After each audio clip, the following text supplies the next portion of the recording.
하나님의 말씀 고린도전서 2장 7절에서 10절까지입니다. 한 목소리로 같이 읽겠습니다. 2장 7절에서 10절입니다. 오직 비밀한 가운데에 있는 하나님의 지혜를 말하는 것이니 곧 감추었던 것인데 하나님이 우리의 영광을 위하사 만세전에 미리 정하신 것이라.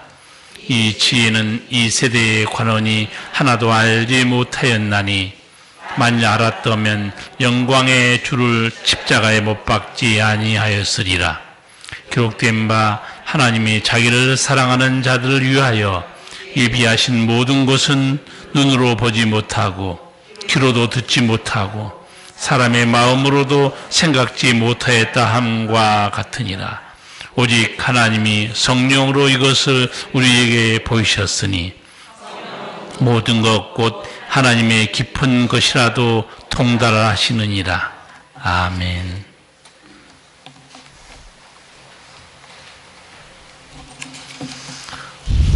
그동안 신앙생활 하시면서 성경 몇 번 정도 읽으셨습니까? 성경을 아는 사람들은 역사를 압니다. 성경을 아는 자들은 역사가가 될 수밖에 없습니다. 성경에는 창조 이래 모든 인류 역사가 고스란히 기록되어 있기 때문입니다. 그러므로 성경을 아는 사람들은 역사를 꿰뚫어 보고 있습니다. 이 역사는 누가 움직이는가? 그리고 성경에서 역사를 아는 사람들은 역사로부터 교훈을 받습니다. 지혜를 얻습니다. 그런 말이 있잖아요.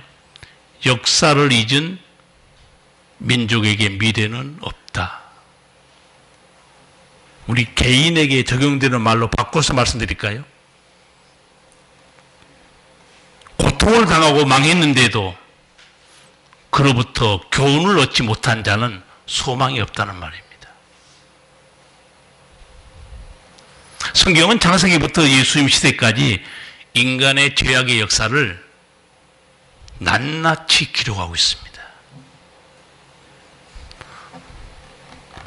그래도 성경을 몇 번 읽은 여러분, 아담의 시대부터 예수님 시대까지 간략하게 정리를 해드릴게요. 아담과 그 아들 가인의 시대에는 어땠습니까?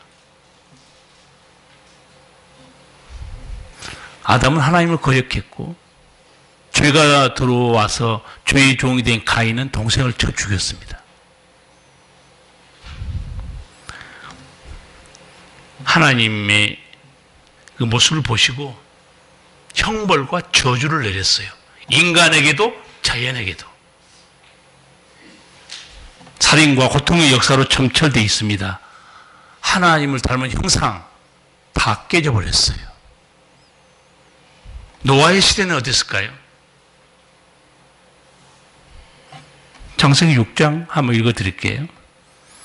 여호와께서 사람의 죄악이 세상에 관영함과 그 마음의 생각의 모든 계획이 항상 악할 뿐임을 보시고 땅 위에 사람 지으셨음을 한탄하사 마음에 근심하시고 가라사대 나의 창조한 사람을 내가 지면에서 쓸어버리되 사람으로부터 육축과 기는 것과 공중의 새까지 그리하리니.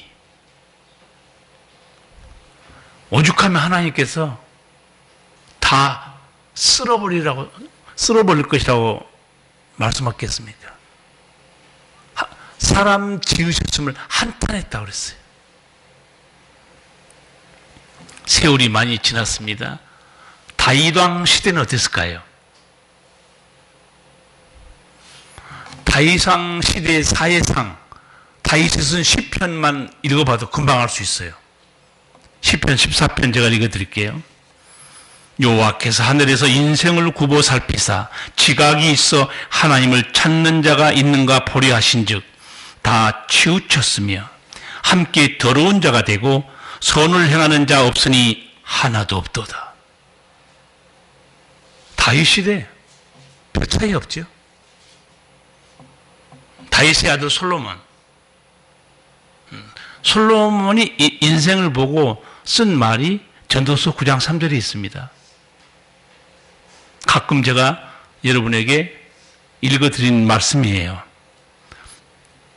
인생의 마음에 악이 가득하여 평생에 미친 마음을 품다가 후에는 죽은 자에게로 돌아가는 것이라. 좀 슬프지 않아요? 거룩한 하나님의 형상을 닮은 인간이 악이 가득하여 평생에 미친 마음을 품고 살다가 후에는 죽은 자에게 돌아간다. 여러분, 다 미쳐 돌아갑니다. 사람들은 돈에 미쳐 살고, 도박에 미쳐 살고, 술에 미쳐 살고, 세상 즐거움에 미쳐 살고, 투기에 미쳐 살고, 그러다가 후에는 죽은 자에게 돌아갑니다. 아, 이제 끝났구나. 천만의 말씀이에요. 한 번 죽는 것은 사람에게 정하신 것이요, 그 후에는 뭐가 있습니까? 심판이 있으리니. 그 후에는 심판이 있습니다. 그러면 예수님 시대는 어땠을까요? 아브라함부터 수천 년이 지났어요. 예수님 시대의 사회는 어땠을까요? 사회는 고사하고요, 종교를 가진 자들에 대한 예수님의 견해를 들어보면 알 수 있습니다. 여러분, 세상은 아무리 타락해도 종교는 마지막 보루입니다. 종교는 마지막까지 공의를 외치고 정의를 외칩니다. 사랑을 외치고 은혜를 외치고 있는 게 종교예요. 그런데 속칭 하나님을 경외했던 종교 지도자들에 대한 예수님의 말씀 제가 읽어드릴게요. 마태복음 23장이죠. 화 있을진저 외식하는 서기관들과 바리새인들이여, 잔과 대접에 겉은 깨끗이 하되 그 안에는 탐욕과 방탕으로 가득하게 하는도다. 겉모습이야 경건하죠. 겉모습이야 예배 드립니다. 헌금도 드리고 찬양도 하고. 저는 여러분의 속을 저는 몰라요. 열심 낸 것밖에 눈에는 잘 안 들어오고 열심을 안 내고 있다, 그 정도밖에는. 여러분 속에 예수님이 질책했던 방탕과 탐욕, 속에 송장이 썩은 것처럼 있는지 저는 잘 모릅니다. 이게 예수님 당시 사회상이에요. 적어도 경건한 사람들, 바리새인들, 대제사장, 서기관들. 여러분, 경건하다고 보여지는, 예수 믿는 사람들로 보여지는 목사, 장로, 안수집사, 권사. 잘 돌아보세요. 내 안에 경건의 능력도 있는지. 이런 아담부로부터 예수님 시대까지 끊임없이 계속된 이 악하고 더러운 세상. 여러분, 소돔과 고모라 아시죠? 하나님이 유황불로 태워버립니다. 너무 보기 싫어가지고. 노아 홍수 시대 타락한 상을 참을 수 없어서 물로 다 쓸어버리죠. 심판 받지 않을까요? 그런데 하나님께는요, 슬프는 공의만 있는 게 아니에요. 하나님께는 사랑도 있고, 은혜도 있습니다. 공의도 있고, 하나님께는 구원도 있어요. 하나님께서 이 소망 없는 죄악 세상을 보시면서 어떤 생각을 가지고 계셨는가가 오늘 우리가 읽은 본문에 나와 있어요. 하나님은 이 죄악 세상을 어떻게 앞으로 하실 것이었는가? 그 하나님의 속마음을, 하나님의 계획에 대해서 사도 바울이 알려주는데, 우리가 읽었던 말씀 2장 7절에서 9절까지 한 번 더 자세히 생각하면서 읽어보겠습니다. 오직 비밀한 가운데 있는 하나님의 지혜를 말하는 것이니 곧 감추었던 것인데 하나님이 우리 영광을 위하사 만세전에 미리 정하신 것이라. 이 지혜는 이 세대의 관원이 하나도 알지 못하였나니 만일 알았다면 영광의 주를 십자가에 못 박지 아니하였으리라. 기록된 바 하나님이 자기를 사랑하는 자들을 위하여 예비하신 모든 것은 눈으로 보지 못하고 귀로도 듣지 못하고 사람의 마음으로도 생각지 못하였다 함과 같으니라. 아멘. 하나님이 계획하신 일이 있었어요. 그런데 어떤 인간도 들어보지도 못했고 보지도 못했고 생각도 못한 일입니다. 그게 무슨 하나님의 계획이었는가? 자기를 사랑하는 자들을 위하여 예비하신 모든 것들입니다. 그런데 인간은 이 하나님이 예비하신 것들을 알 수 있는 길이 없어요. 그 이유가 7절에 있습니다. 오직 비밀한 가운데 있는 하나님의 지혜를 말하는 것이니 곧 감추었던 것인데 하나님이 우리의 영광을 위하여 만세전에 미리 정하신 것이다. 우리에게는 어떻게 해요? 비밀이에요. 감춰져 있어요. 왜 감춰져 있는가? 만세전에 세상도 창조하기 전에 하나님 홀로 생각하고 있었기 때문에 어떤 인간도 이 하나님의 구원의 계획들을 알 수가 없었다는 거예요. 이제 여러분은 성경도 읽고 오래 믿었기 때문에 알 수 있을 거예요. 질문 한번 하겠습니다. 하나님이 자기를 사랑하는 자들 위하여 예비하신 것들이 어떤 것들이죠? 하나님께서 이 죄인들을 사랑하사 창세전에 이걸 하나님이 예비해 놓으셨구나. 그 예비하신 게 뭡니까? 네. 예수님의 십자가를 통한 죄사함과 구원입니다. 아무도 모르고 있었어요. 성령의 은총입니다. 아무도 알 수 없었어요. 영생과 부활이었어요. 아무도 알 수 없는 거예요. 천국이었습니다. 아무도 모르는 거예요. 아버지 홀로 사랑하는 자녀를 살리시려고. 사도 바울은 사람의 눈으로 보지도 못했고 들어보지도 못했고 생각지도 못한 거 에베소서 1장에 다시 한번 설명해 줍니다. 찬송하리로다 하나님 곧 우리 주 예수 그리스도의 아버지께서 그리스도 안에서 하늘에 속한 모든 신령한 복으로 우리에게 복 주시되 곧 창세전에 그리스도 안에서 우리를 택하사 우리로 사랑 안에서 그 앞에 거룩하고 흠이 없게 하시려고 그 기쁘신 뜻대로 우리를 예정하사 예수 그리스도로 말미암아 자기의 아들들이 되게 하셨으니. 사도 바울 다시 설명합니다. 에베소 교회 편지하면서 그 하나님이 예비하신 것들은 창세전이라는 거예요. 창세전에 우리를 택했다는 거예요. 기준이 있습니다.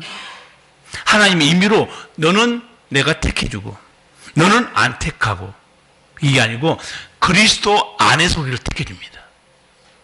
예수 안에 들어온 자 중에서 믿는 자만 하나님이 택합니다. 자녀로. 여러분 이 택하다는 단어, 예정했다는 단어를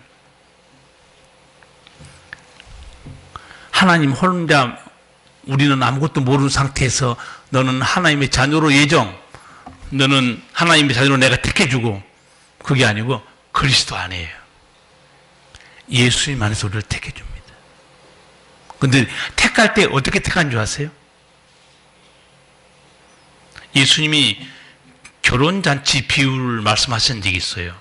그래서 예수님이 초청합니다. 다 오라고. 사람들이 안 와요. 돈 벌러 가고 결혼해서 자기는 아내와 즐겁게 사니까 못 가겠다. 나는 밭을 샀으니까 소를 샀으니까 안 옵니다. 나중에 안 오니까 주인이 다른 사람을 부릅니다. 다 들어왔어요. 거기에 중요한 말씀이 있습니다. 청함을 받은 사람은 많되 택함을 받은 사람은 적으니라. 그냥 택한 거 아니라니까요. 다 청했어요. 오라고. 그 청한 자 중에 죄를 회개하고 믿는 자만 하나님의 자녀로 택해줍니다. 근데 이런 놀라운 하나님의 계획이 창세전에 예수님이 이 땅에 오셔서 갑자기 행한 거 아니에요.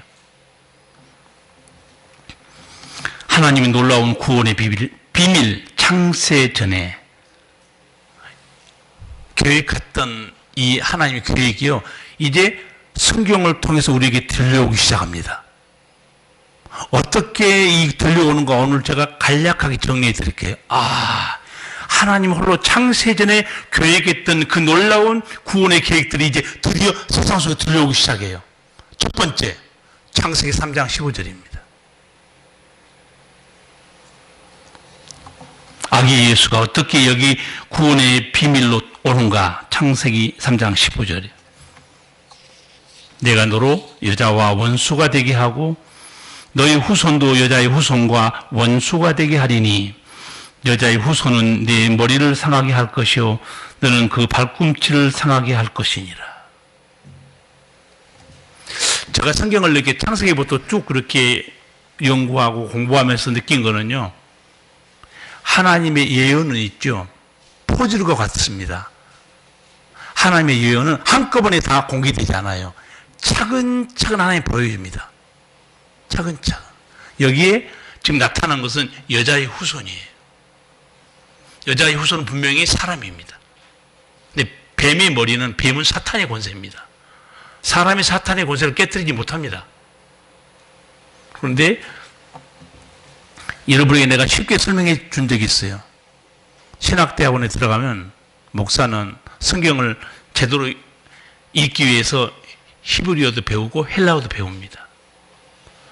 저는 이 창세기 3장 15절 읽다가 너무너무 충격받았어요. 히브리어를 좀 배워가지고 읽어보는데 여자의 후손이 아니고 영어로 히 이렇게 돼 있어요.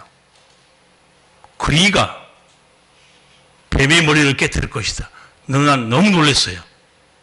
여자의 후손인 줄 알았더니 거기에 영어로 히 이렇게 돼 있어요. 발음도 비슷해요. 후, 이 발음이 히라는 단어입니다. 영어로. 그러니까 그이가 뱀의 머리를 깨뜨릴 것에 이렇게 되어 있습니다. 그러면 벌써 거기 뭐가 나타나요? 여자의 후손 중에서 뱀의 머리, 사탄의 고소를 깨뜨릴 자는 남자라고 오십니까? 여자라고 옵니까? 뒤에 이제 차근차근 예언이 공개됩니다. 두 번째, 하나님께서 이 구원의 비밀을 아브라함에게 미리 또 말씀해 줍니다. 창세기 22장 18절이에요. 내 씨로 말미암아 천한 만민이 복을 얻으리니. 천한 만민이 받는 복이 뭐냐? 죄와 사망에서 영생 얻는 거예요. 네 씨로 말미암아. 이게 하나님이 계획했던 그 구원의 비밀이 아브라함의 후손에서 태어난다는 걸 하나님이 알려준 겁니다. 세 번째, 예언은 계속됩니다. 점점 그 예언은 구체화됩니다.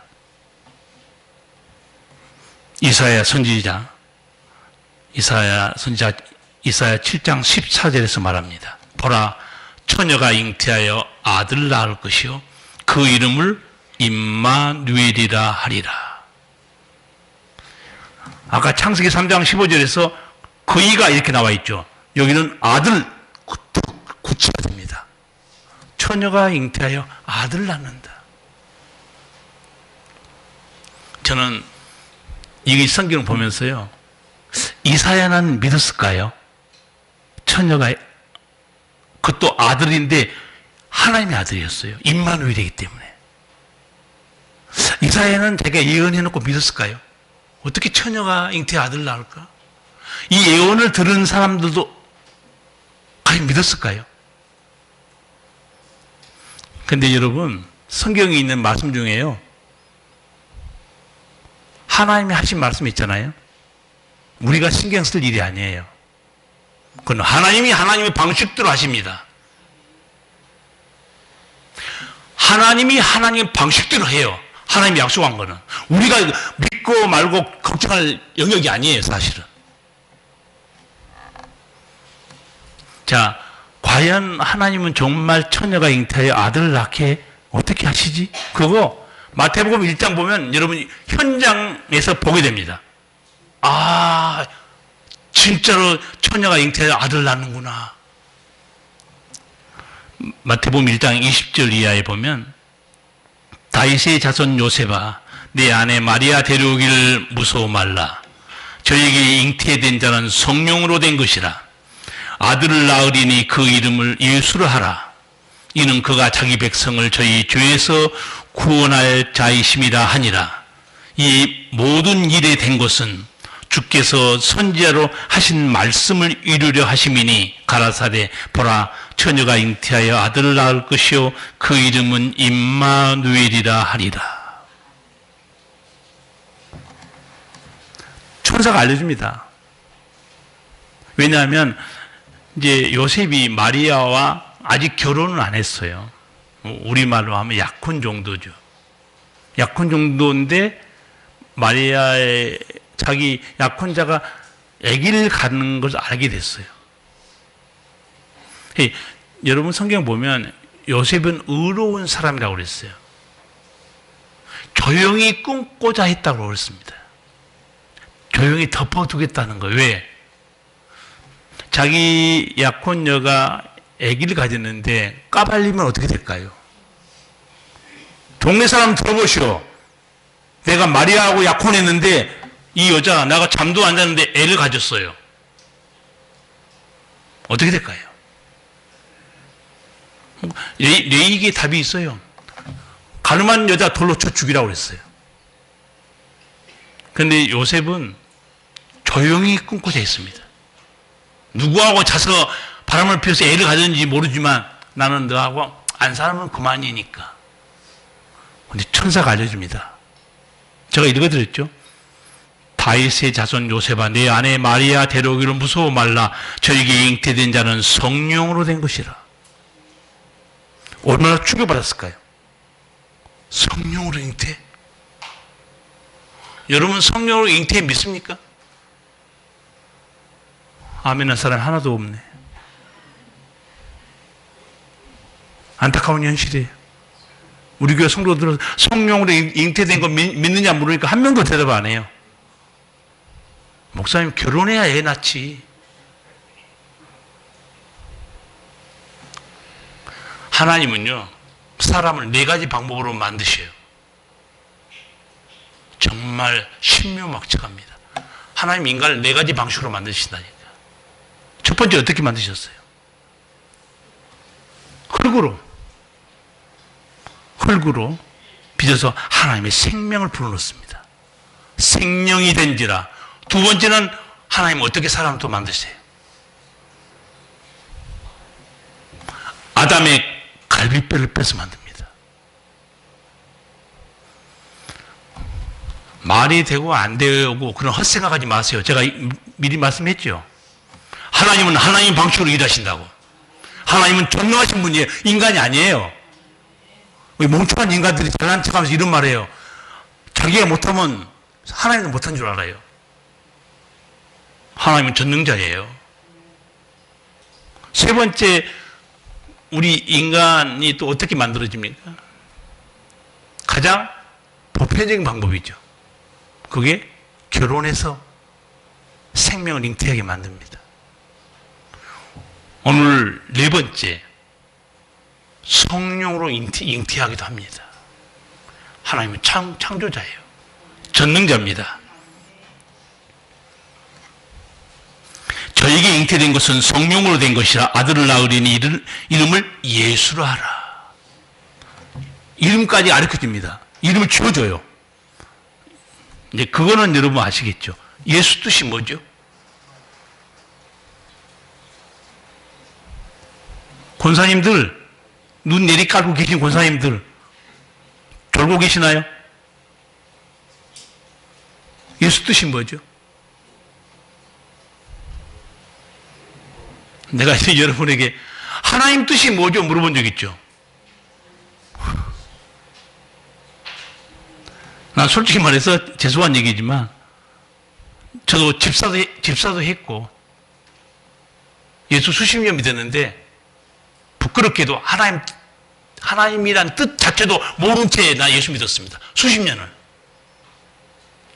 신학대학에 들어와서 태초에 하나님이 천지를 창조하시나 그 단어 엘로힘, 오, 이게 하나님 이런 뜻이네. 예수 무슨 뜻이에요? 예, 예수 구원이란 뜻입니다. 그래서 이 히브리어로 쓴 예수라는 이름이 여러 군데에 나와요.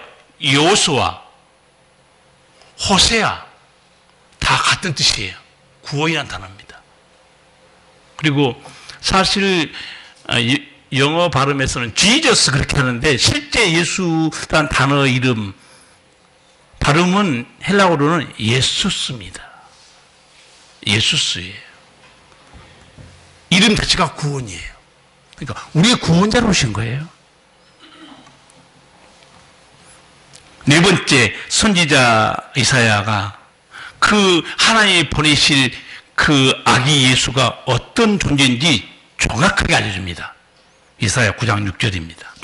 한 아기가 우리에게서 낳고 한 아들을 우리에게 주신 바 되었는데 그 어깨에는 정사를 메었고 그 이름은 기묘자라 못사라 전능하신 하나님이라 영존하신 아버지라 평강의 왕이라 할 것임이라. 한 아기가 낳고 한 아들을 주셨다. 그 한 아기가 누구였는가? 아기 예수였어요. 700년 후에 드디어 태어납니다. 이사야 예언 후 700년 후에 아기 예수 태어나요. 그런데 한 아들입니다. 창세기 3장 15절에 그이가 같은 맥락이에요. 남자입니다. 아들이 태어나요. 그런데 이름이 뭡니까? 기묘자. 제가 여러분 기묘자라는 뜻도 알려드렸어요. 기묘자라는 이 단어 하나님이 나 주신 게 너무 감사해요. 기묘자라는 단어는요, 경이로운 존재, 불가사의한 존재라는 뜻입니다. 나는 이 단어가 너무 마음에 들어요. 육신을 입으신 예수님이 하나님이시다. 우리에게는 불가사의한 존재예요. 경이로운 존재입니다. 육체를 입고 돌아가시는데 부활하셨다. 경이로운 존재예요. 그런데 하늘로 승천하십니다. 불가사의한 존재입니다. 두 번째, 모사라고 말합니다. 모사라는 단어는 신약 성경에 있는 단어로 설명하자면 보혜사라는 뜻입니다. 보혜사.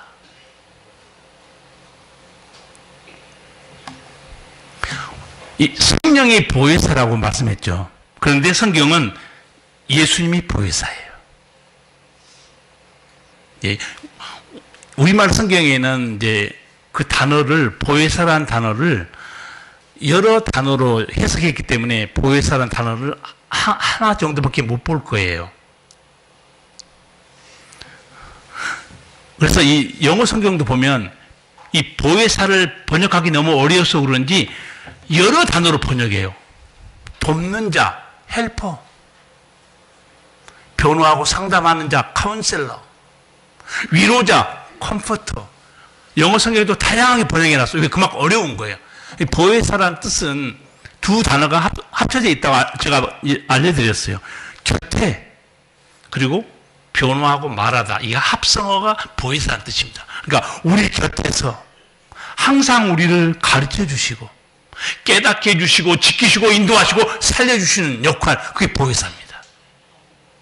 그런데 성경에는 사도 바울이 위로의 하나님이 너희와 함께 계시길, 그 위로라는 단어가 보혜사라는 단어예요. 번역은 위로로 되어 있지만 심판날에 우리에게 대언자 예수님이 계시다. 대언자 보혜사라는 단어예요. 성부, 성자, 성령은 다 우리의 보혜사입니다. 말씀하시고 깨닫게 하시고 이끄시고 우리를 살리신 분, 전능하신 하나님이라. 아기 예수인데 한 아들이에요. 근데 그분이 전능하신 하나님이라는 거예요. 신약 성경 보면 예수님이 하나님 되심을 보여준 사건이 있죠. 어떤 사건이죠? 이 사건 보니까 예수님이 하나님이시구나.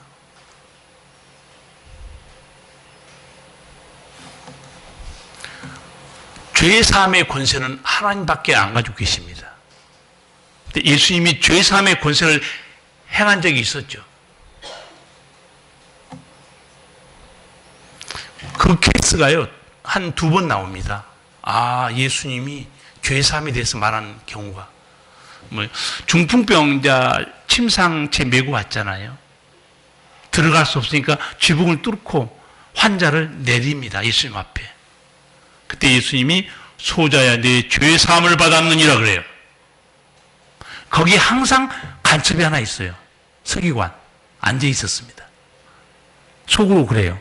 하나님 한 분이 왜 누가 죄를 사해 준단 말인가? 감히 신성 모독죄를 범하고 있군. 그래요. 하나님 한 분이 왜 죄 사함을 주는 권세에 있는 자는 없습니다. 예수님 나중에 설명하죠. 인자가 땅에서 죄 사함의 권세가 있는 줄 너희로 알게 하려 하노라. 아기 예수 전능하신 하나님이에요. 2번째, 영존하신 아버지라. 예수님이 어떻게 영원히 계시는 아버지가 될 수 있을까? 그거 예수님이 성경에 말했어요. 요한복음 14장에 다 나와 있어요. 빌립이 예수님께 요청하지요. 주님, 예수님이 하나님 좀 보여주세요. 그때 예수님이 뭐라고 그랬죠? 나를 본 자는 아버지를 보았거늘 어찌하여 아버지를 보여달라느냐? 그리고 유대인과 논쟁하면서 예수님이 이런 말씀이에요. 나와 아버지는 하나이니라. 나와 아버지는 한 분이라는 거예요. 여러분 혹시 삼위일체란 말 들어보셨을 거예요. 세 분이 한 하나님이시다. 성경에는 없는 단어예요. 학자들이 여기저기 성경을 연구하다 보니까 성부, 성자, 성령은 한 분 하나님이시구나. 그래서 그런 결론을 내렸는데 오늘 예수님도 말씀하죠. 나와 아버지는 하나라는 거예요. 제가 예배 시작할 때 하나님은 영이시니 신령과 진정으로 예배할지니라 제가 하고 예배 시작하잖아요. 하나님은 성령이에요. 저는 그래서 이 기묘자란 말이 너무너무 우리에게 모든 이해되지 못한 걸 풀어주는 단어로 생각합니다. 성부, 성자, 성령 세 분이 어떻게 한 하나님이신가? 그래서 기묘자입니다. 불가사의한 존재예요. 경이로운 분입니다. 인간의 작은 머리로 우리는 하나님을 설명할 수도 없고 개념을 정의화할 수도 없고 우리 인간의 뜻 안으로 설명해서 가둘 수도 없어요. 우리는 피조물이기 때문에 예수님이 보여준 만큼 우리는 아는 겁니다. 성경이 말한 만큼 아는 거예요. 평강의 왕이라 할 것입니다. 예수님이 탄생할 때 천사들이 찬양했죠. 지극히 높은 곳에서는 하나님께 영광이요 땅에서는 기뻐하심을 입은 사람들 중에 평화로다. 평화. 세상적인 용어하고 성경 용어는 다르다고 설명해 줬어요. 성경에서 말하는 평화, 여러분 그 단어는 잊으시면 안 돼요. 무슨 뜻이라고 그랬어요? 하나가 되게 하다는 뜻입니다. 하나가 되게. 예수님이 우리와 하나님과 다시 하나가 되게 해줘요. 어떤 방식으로? 십자가로 죄의 담을 헐어버리시고. 그래서 사도 바울은 말합니다. 그는 우리의 화평이신지라 가운데 막힌 담을 헐어버리시고 하나가 되겠다는 거예요. 근데 이 평화의 왕, 전능하신 하나님, 영존하신 아버지 이사야 선지자가 아기 예수가 바로 그분이라는 거예요. 그래서 내가 여러분에게 그 하나님께서 감춰놓은 비밀한 것들을 성경을 통해서 우리에게 하나님이 말씀했기 때문에 제가 정리해서 차근차근 보여드린 겁니다. 이 놀라운 하나님의 구원의 비밀들, 어떤 인간도 들어본 적도 없고 알 수 없는 거. 그러나 사도 바울은 이 하나님의 구원의 비밀을 들어도 모르는데 들을 때 아는 사람이 있다고 그랬어요. 누가 아는가? 10절을 같이 읽겠습니다. 오직 하나님이 성령으로 이것을 우리에게 보셨으니 성령은 모든 것 곧 하나님의 깊은 것이라도 통달하시느니라. 아멘. 이 하나님의 놀라운 구원의 비밀을 전할 때 이게 진리다고 깨닫게 하고 보이신 분이 누구냐? 성령이라는 거예요. 그래서 교회 나온 사람 중에 성령 못 받잖아요? 천국 못 갑니다. 100년 믿어도 천국 못 가요. 성령이 예수님을 알게 해주고 죄를 깨닫게 해주고 거듭나게 해줍니다. 성령이 우리에게 은혜 받은 것들을 다 알게 해준다고 사도 바울이 말하고 있어요. 그래서 하나님에 대해서 예수님에 대해서 구원의 비밀을 알게 하신 분은 누구냐? 성령이에요. 저는 여러분에게 오늘 또 택배하고 있습니다. 하나님 말씀 잘 받아가세요.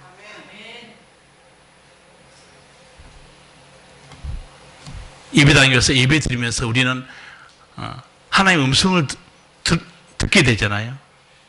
그래서 난 기도하는 여러분에게 꼭 부탁한 게 있죠.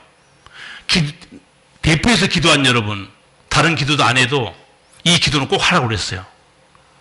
오늘 예배를 통하여 하나님의 음성을 듣게 하옵소서.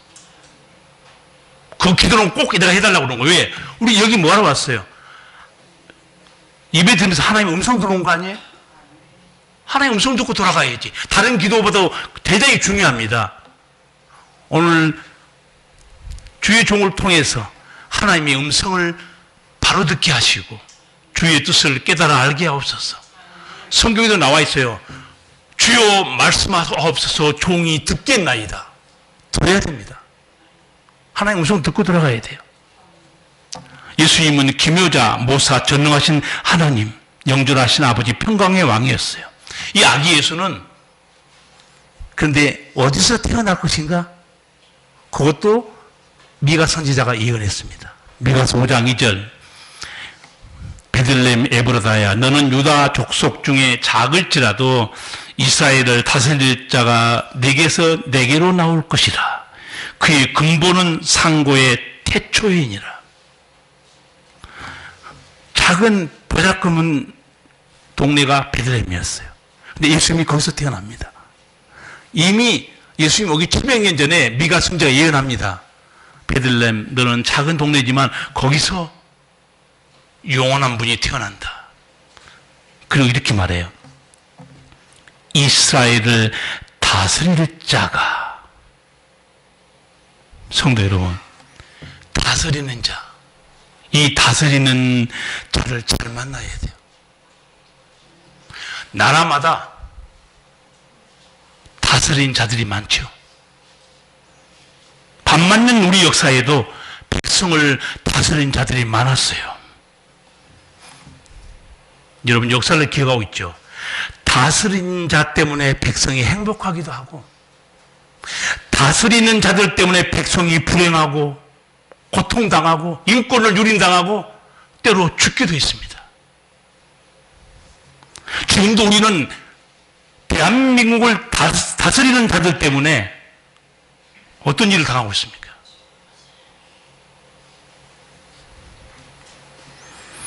하나님께서 사랑과 공의로 다스려 주시어서 일상의 평안을 찾도록 기도해야 됩니다. 어떤 분이 거리에 나와서 그때 요새는 이상하게 20대 젊은 애들 또 여자들이 20대 젊은 애들이 나와서 외치더라고요. 그러면서 굉장히 중요한 말을 하는 걸 흘러가는데 내가 다 잡았어요. 나는 일상이 이렇게 행복한지를 이제 알았다는 거야. 일상. 아무 일 없이 출근하고 밥 먹고 사는 게 이렇게 중요한지 내가 이번에 깨달았다는 거예요. 일상. 우리나라는 참 은혜로 사는 나라가 됩니다. 왜냐하면 하나님이 보호하사 우리나라 만세.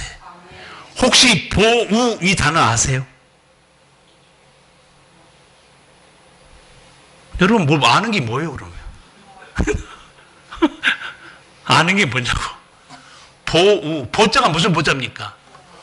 지키고 보호하다는 단어입니다. 우자가 뭐예요? 거기는 또 아픔이 있는 거죠. 도와주다는 단어입니다. 동해물과 백두산이 마르고 닳도록 하나님이 보호하사, 하나님이 지키고 보호하사 도와주셔서 우리나라는 만세라는 거예요. 이렇게 우리는 일제시대부터 찬양했죠. 여러분, 기도하세요. 하나님이 보호해 줘야 내 인생이 평안합니다. 하나님이 보호해 주셔야 내 가정에 행복과 기쁨이 있어요. 하나님이 보호해 줘야 이 나라도 평안하고 일상의 행복을 누리며 살 수 있습니다. 여러분, 죄가 다스리는 곳, 어떤 일이 벌어졌는지 아시죠? 저주와 형벌, 지옥의 고통입니다. 마귀와 귀신이 다스리는 곳에 어떤 일이 일어나는 거 아시죠? 완전 인간을 미치게 만들고 폐인을 만들어버립니다. 이스라엘 다스릴 자, 예수님이 다스리는 곳에 어떤 일이 있었죠?